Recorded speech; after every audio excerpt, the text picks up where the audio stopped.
சங்கரா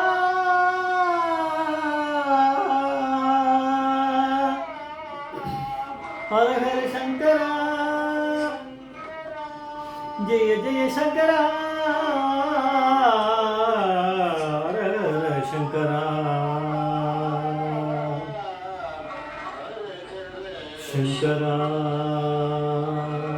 ஜெய ஜெய சங்கரா ஹர ஹர சங்கரா ஜெய ஜெய சங்கரா ஹர ஹர சங்கரா जय जय शंकर हर शंकर जय जय शंकर गुरुभ्यो नमः नमस्ते सुप्रभातम कांची पीठम सुरभिजितम दिव्यगणवेशम कांचीं जगन्मोहनसुंदर परगुणसिंधं ज्ञानशान्तरूपिणं श्री चंद्रशेखर गुरुं प्रमामदं கலியுகதேவம் காஞ்சிமான் இந்த யூடியூப் சேனல் பிரத்யேகமான மகாபெரிய பக்தர்களுக்கு ஏற்பட்டுக்கொண்டிருக்கும் அடங்களை ஒவ்வொரு நாளும் ஒரு நடனும் அதுக்கு ஒரு தலைப்பு நீங்கள் அனுபவத்தோட தலைப்பு உன்னோட பரிபாடு என்ன நேர தெய்வகுணம் போ உன்னோட பரிபாடு என்ன நேர தேவி குளம் போ எபிசோடு 623 நம்ம சேனலில் ஸ்ரீ சுவாமிநாதன் அப்படிங்கிறவர் எப்படி ஒரு கலெக்டர் ஐஏஎஸ் ஆனார் அப்படின்னு நான் பார்த்தோம். அதாவது அவர் வந்து ஒரு சாதாரண ஒரு கிளர்க்காக இருந்தார் ஒரு ஆஃபீஸில். அவர் எப்படி மாறினா பெரியவாவுடைய அனுகிரகம். இப்போ கேரளாவில் இவர் வந்து தேவிகுளம் அப்படிங்கிற இடத்துல சப் கலெக்டராக இருந்துருக்கார். இது இந்த இந்த அனுபவத்தும் போது அப்போ மகாபெரியா வந்து மதுரையில் சேத்துபதி ஹை ஸ்கூல் அப்படிங்கிற இடத்தோட அதில் வந்து கேம்ப் அந்த ஸ்கூலில் இவர் வந்து எல் கிருஷ்ணசுவாமி பாரதி எல் கிருஷ்ணசுவாமி பாரதி அப்படிங்கிறவர் ஒரு எம்பியாக இருந்திருக்கார். மேபி காங்கிரஸாக இருக்கும். இவர் வந்து என்ன அந்த ஐஏஎஸ் அப்படிலாம் இருந்ததுனால கொஞ்சம் இந்த அரசியல் இதில் இருக்க காங்கிரஸ் இப்போ இருந்திருப்பான் ஆட்சி, அதனால் அவர் பழக்கம் இருக்குது. அவர் வந்து அவர் கூட வந்திருக்கார். தஞ்சாவூர்லேருந்து வந்தவர் அவர் கூட வந்திருக்கார். அப்புறம் வந்து அவருடைய மனைவி லக்ஷ்மி பாரதி அப்படிங்கிறவர். அப்புறம் வந்து பிள்ளை வந்து லக்ஷ்மிகாந்த பாரதி அப்படிங்கிறவர் அவரோட பிள்ளை. எல்லாரும் சேர்ந்து மொத்தமாக வந்திருக்கா, தரிசனம் பண்ணியிருக்கா. இப்போ வந்து ஒரு நாள் இப்போ வந்தால் தரிசனம் பண்ணிட்டார், போயாச்சு. இப்போ திருப்பி அடுத்த நாள் திருப்பி வரார் நம்ம இவர் வந்து சுவாமிநாதன். முதல் நாள் வந்து இவளோட வந்தார், அந்த ஐஏஎஸ் இருக்கார் இல்லையா, அவரோட வந்தார். அவருடைய பொண்டாட்டி கிருஷ்ணசுவாமி பாரதி, லக்ஷ்மி பாரதி, அதுக்கப்புறம் அவளோட பிள்ளை அவரோட பிள்ளை லக்ஷ்மிகாந்த பாரதி. இப்போ 3 பேரையும் அவர் கூட்டு வந்திருக்கார். ஏன்னா அவருக்கு அவரோட பழக்கம் இல்லையா தெரியாது. இவர் வந்து எல்லாம் இன்ட்ரடியூஸ் பண்ணி எல்லாம் பண்ண போனவர் அவருக்கு உத்தரவு கொடுத்து போக சொல்லியாச்சு. ஆனால் அவர் போகலை சுவாமிநாதன். திருப்பி அடுத்த நாள் வந்து நிற்கிறாரு. அப்போ வந்து பெரியவா வந்து அவளை கேட்குற, நீ வந்து ஒரு ஜில்லா கலெக்டர் தரிசனம் பண்ணிட்டு போக மாட்டியோ, நீ ஒரு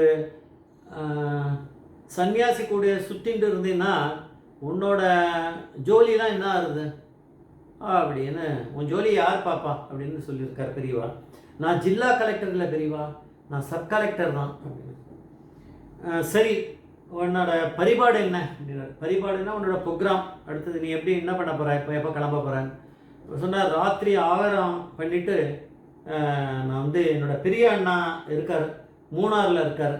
மூணாரில் போய் அவரை பார்த்துட்டு அங்கே ராத்திரி தங்கிட்டு அடுத்த நாள் கிளம்பி அங்கே போகணும் அப்படின்னு சொன்னார். ஊருக்கு போகணும், தெய்வகுளம் போகணும் அப்படின்னாரு. பெரியவா சொன்னார், ஒன்றும் வேண்டாம், நீ என்ன பண்ணு, இப்போது கிளம்பி நேர நீ தெய்வகுளம் போயிடு அப்படின்னாரு. அவர் சொன்னார், என்ன பெரியவா, நான் இங்கே கொஞ்சம் தங்கிட்டு போகலாமேன்னு பார்த்தனே அப்படின்னாரு. இல்லை, நீ கிளம்பி நேர தெய்வகுளம் போயிடு. நீ போயிட்டு மூணாறுலாம் போகாத, உன்னோட சகோதரனை பார்க்கணும் அப்படின்ட்டு நீ அங்கே முதல்ல போயிடு. அதுக்கப்புறம் உனக்கு நேரம் கிடைக்கும்போது வந்து மூணாறு திருப்பி வந்துக்கோ, நீ வந்து மூணாறு வந்து உங்கள் அண்ணாவை பார்த்துக்கோ. இப்போ கிளம்பி நீ நேர தெய்வகுளம் போ. இப்போ ராத்திரியெல்லாம் ஆகக்கூடாது, இங்கே ஆகாரம்லாம் இங்கே பண்ணிட்டு இருக்கக்கூடாது, இப்பயே கிளம்பி நேர போ அப்படின்ட்டார்.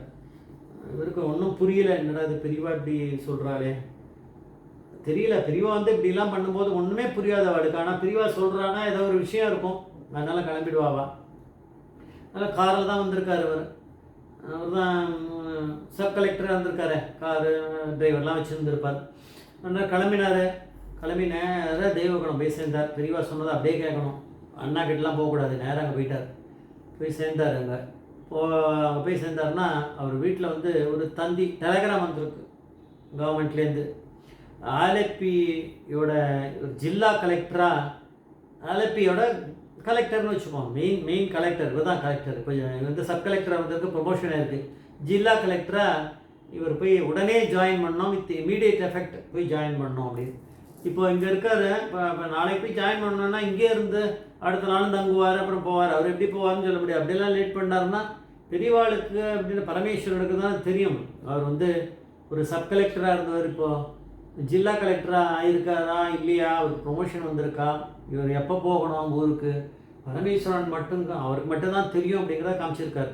இவர் எப்படி இருக்குது தேவிக்குளம் இவர் போனோம் அப்படின்றாரு. ஆனால் போகிற வழியில் எங்கள் அண்ணாவை பார்த்துட்டு போகணும் அப்படின்றாரு. அப்படின்னா நீ அங்கெல்லாம் எதுவும் போக வேண்டாம், நீ நேராக கிளம்பி தேவிக்குளம் போய்க்கோ அப்படின்னு பெரியவா சொல்கிறா. அப்படின்னா பெரியவாளுக்கு எப்படி இதெல்லாம் தெரியும்? அது வேற கேள்வி கேட்டிருக்காரு. நீ இன்னும் ஜில்லா கலெக்டராக இருக்க, ஒரு சன்னியாசியை சுற்றிட்டு இங்கேயே இருந்துருக்க, உன்னுடைய இதெல்லாம் உன் ஜோலியை யார் பார்ப்பா, நீ இப்படியே இருந்தேனா அப்படின்னு கேட்டிருக்காரு. அவன் பரிபாடு என்ன, அவனோட ப்ரோக்ராம் என்ன அப்படின்றது தான் கேட்டிருக்காரு. அப்புறம் கிளம்பி நேராக போனவர் அங்கே போனார்னா வீட்டில் போனால் நேராக தந்தி ஒன்று வந்திருக்கு வீட்டில், உடனே போய் நீங்கள் ஜாயின் பண்ணணும் அப்படின்னு வந்திருக்கு. ஆலப்பியோட ஆலப்புழையும் போல் அதனோட ஜில்லா கலெக்டரை உடனே போய் ஜாயின் பண்ண வேண்டியிருக்கு. பெரியவாளுக்கு தான் தெரியும் பரமேஸ்வரன். அதனால தான் பெரியவா வந்து ஒவ்வொரு சமயமும் ஒவ்வொரு இதுலேயும் அவர் நொடியிலையும் நான் இருக்கேன்னு அவருடைய பக்தர்களுக்கு காமிச்சிருக்கார். அப்படிங்கிறத அவர் வாயாலேயே, அந்த சுவாமிநாதன் வாயாலேயே சொல்லி இந்த அனுபவத்தை நான் கேட்டிருக்கேன். ஜெய் ஜெய்சங்கர மகாபிரியா பாதமேச்சரணம், மகாபிரியா பாதமேச்சரணம்.